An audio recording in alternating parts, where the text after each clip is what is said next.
Did you know that in Colombia, one of the deadliest massacres was caused by bananas? Or how about that a dispute between Iceland and the UK almost destroyed the world's strongest military alliance all over fish? Throughout history, there's never been a shortage of reasons to go to war, but countless people have fought and died for food. I'm Mike with List 25, and here are 25 times in history, foods started a war. At the height of the Roman Empire, it controlled 2.3 million square miles, and the key ingredient was grain. For about 20% of the 1 million population of Rome, it was completely free. It kept the people happy, but people started to flock to the city, relying on it. When there was a disruption in the grain, crowds turned violent, rioting in the city and causing havoc. According to some, this system of free food played a part in the fall of one of the greatest empires in history. How did German elites settle their differences back in the 19th century? Apparently with sausages. When two politicians, Otto von Bismarck and Rudolf Virchow, had a disagreement, they decided to step outside Parliament and go mano a mano. However, unlike the military man Bismarck, Virchow wasn't so much the macho type, he was a scientist. So when Bismarck challenged him to a duel, he found a creative way of accepting. He had the right to choose the weapon, and he chose sausages. Unfortunately, they weren't going to swing sausages around at each other. Instead, Virchow had laced one with the deadly parasite trichinosis. Guess what? Bismarck backed down. Wartime is brutal, and for children, it is 100 times worse. But for kids in Berlin following World War II, they had a brief moment of happiness, all thanks to a kind American pilot. That pilot was Gail S. Halverson, who was taking part in delivering supplies to the war-torn city. And after spotting a group of young children, he decided to give them a delivery they would never forget. He gathered all the candy his fellow pilots had and took to the skies, dropping it out of his plane window. It earned that pilot the nickname Candy Bomber, and even an official acknowledgement from Germany. It's one thing to fight over the rights to certain foods. It's another thing entirely to deliberately deprive a population of food. During World War II, Adolf Hitler ordered 3 million Nazi troops bombard the Soviet Union with a surprise invasion. Once they reached Leningrad, which is now called St. Petersburg, Hitler ordered the army to cut off any exit routes and starve the 2.5 million citizens. People were so desperate that thousands resorted to cannibalism. But the city was resilient, and eventually when the blockade was broken the following year, supply lines were reopened and the Nazis were defeated. Tariffs are a hot topic right now, and they were in 19th century Britain as well. When the government introduced massive tariffs on grain, it meant an extra price to pay for any corn coming from overseas. Ultimately, British landowners had less competition, and they got much richer. Many members of parliament were landowners, which I'm sure is just a complete coincidence. The downside was that it also increased the price of bread. Understandably, the people weren't happy, and they took to the streets to riot. The so-called Corn Laws were reversed, but it was too late. It had already made the devastating Irish potato famine much worse, and around 1/5 of the population died. No wonder the Irish still hate the British. Believe it or not, in the messy politics of the Middle East, a lot of conflict revolves around chickpeas. Since the State of Israel was created in 1948, it started to define its national dishes, which included chickpea dishes like hummus and falafel. In Palestine, where chickpeas are also a staple food, Israel was accused of trying to erase Palestinian ties to the food that defines them. Lebanon has said that Israel was trying to usurp its food, and there's even an entire Wikipedia page dedicated to the politics of food in the Arab-Israeli conflict. I thought food was supposed to bring us together. Ever put too much salt into a recipe? It's always a disaster. But it's hard to fathom a time when this mineral was super rare and expensive. When the British were in India, beginning in the 18th century, they made huge profits from the enormous amount of salt there. That's why it became central to Mahatma Gandhi's campaign against the British. The non-violent activist staged a so-called Salt March, where he walked 240 miles protesting against taxes on salt. That turned out to be a key turning point for India's fight for independence from the British, and all because of salt. Salt might have been important enough for Indians to revolt, but in America, nothing gets man's blood boiling more than alcohol. At the end of the 18th century, local whiskey distillers in Pennsylvania were facing massive taxes from the federal government. Small producers were hit the hardest, and they fought back violently, destroying buildings and robbing postmen. Small gangs kidnapped officials, and the movement even came up with its own flag. Eventually, the president, George Washington himself, got involved. He sent a militia to squash the rebellion once and for all, and wisely, the Whiskey Rebellion surrendered. Maybe that last drink had worn off and they finally sobered up. Let's stay here in America, where the issue, once again, was a drink. This time, it was in 1773, before independence, and the drink in question was tea. That's right, when the Tea Act gave the British East India Company the right to sell tea without paying taxes, it gave birth to a movement, the Boston Tea Party. In the most iconic moment, they tipped more than 300 chests of tea into the water. It sparked a wave of protests, an agreement between the American colonies, which soon snowballed into the Declaration of Independence. So, in a way, we Americans have tea to thank for our freedom. Around the same time as tea was causing a stir in America, in France there was a similar movement. Now, if you know anything about France, it's that they hold bread near and dear to their hearts. Baguettes, croissants, and chocolatines, there is no shortage of choice. So, you might not be surprised by the Flour War of 1775. It was a time when the average French worker spent half their pay on bread. And while the state usually kept the price of grain stable, Louis XVI had recently come to power and changed everything. Price stability was abandoned and left to the free market. The following spring, prices had skyrocketed. With nothing to eat, the French rioted, looting granaries, farms, and merchant houses. Eventually, with the intervention of thousands of soldiers and an agreement to fix bread prices, the violence stopped. Moral of the story? Don't touch a Frenchman's bread. Almost 200 years before the UFC debuted in Colorado, there was another UFC. It might not have had martial arts skills, but it was much more powerful at fighting. This was the United Fruit Company, which ruled over fruit production in Latin America for most of the 20th century. In Colombia, the UFC focused on bananas, and to maximize profits, the working conditions were as harsh as possible. When workers stood up for themselves, the UFC forced the Colombian government to crack down. The Colombian military shot at protesters, killing over 1,000 people. Today, it's a reminder of how companies can become so powerful that they control nations. And it's actually where the term Banana Republic originates from. Unfortunately, the Dutch Cheese War didn't involve soldiers throwing cheese wheels at each other. It's better known as the Bread and Cheese Revolt, which was what peasants in the northern part of the Netherlands were fighting for in 1491. But this could have just as easily been the Food War. They just wanted enough to survive after years of prices increasing. Bread and cheese was the chant used, but sadly for them, when the military moved in, hundreds were killed, and anyone who helped the movement was punished. I guess the little guy doesn't always win. Americans have our whiskey, the French have their bread, and the Dutch have their cheese. But the Mexicans? They have tortillas, the kind of flatbread used as the base of burritos, fajitas, and tacos. And so, in mid-2006, when tortilla prices climbed to an unaffordable level, tens of thousands of Mexicans took to the streets to protest. The protests only stopped when the Mexican government came to an agreement with the tortilla industry to keep the price stable. How did rice destroy the Japanese government?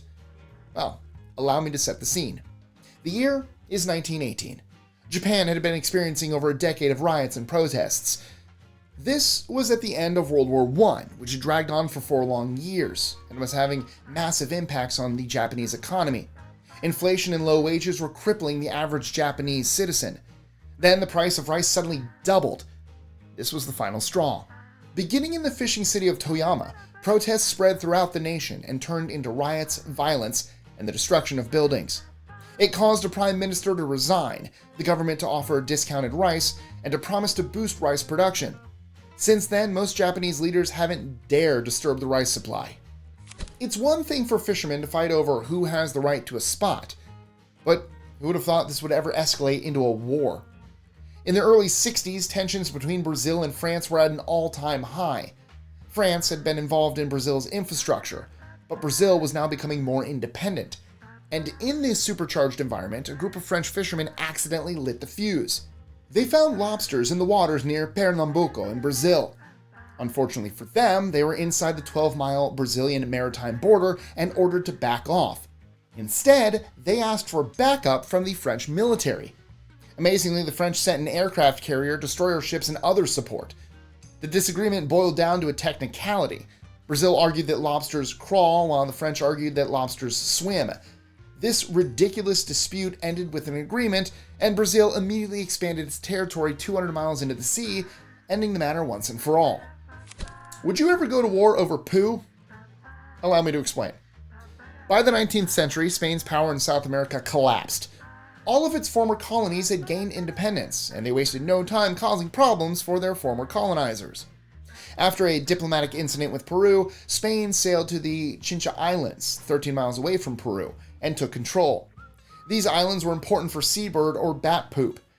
It might not sound important, but it could be used to make a powerful fertilizer known as guano, which was big money for Peru. Soon, these actions rippled through other South American former colonies, and Peru joined forces with Chile. Spain agreed to retreat after around 1,000 people had been killed. That's what you get for messing with poop. With the endless range of chocolate available in supermarkets, it's hard to imagine the long journey it takes to get there. At its starting point, raw cocoa is gathered and produced, mostly in Africa.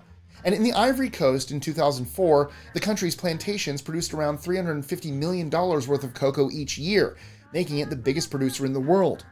Even after a civil war in the country officially came to an end, a chocolate war broke out. Hundreds were killed in a battle between farmers indigenous to the area and settlers from the north of the country. Tensions soon settled down again, but it just proved how once an industry becomes valuable, it attracts conflict, even when that industry is chocolate. We often hear about colonizing powers coming to America, but what about the resistance? On August 19, 1854, the U.S. suffered a major blow from the indigenous people. In Fort Laramie, Wyoming, it all started with a dispute over a cow.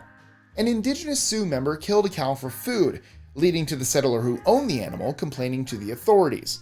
And after negotiations with the Sioux tribe went sour, an American soldier shot a Sioux member, setting off a massacre where 31 American soldiers ended up dead, including Officer John Grattan.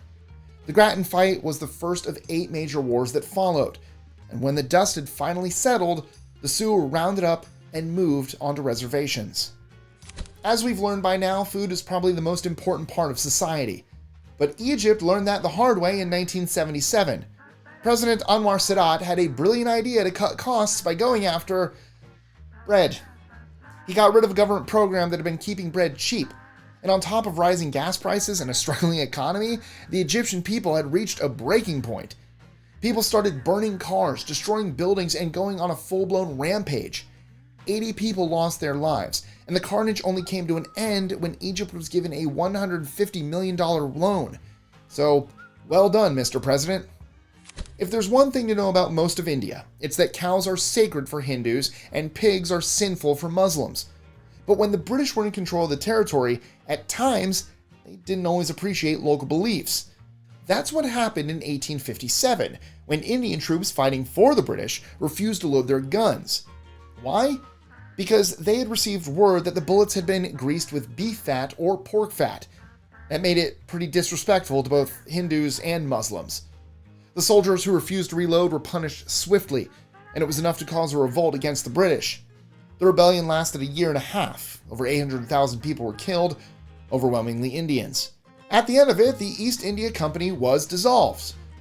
But the British government stepped in to rule India directly, so not exactly a great result.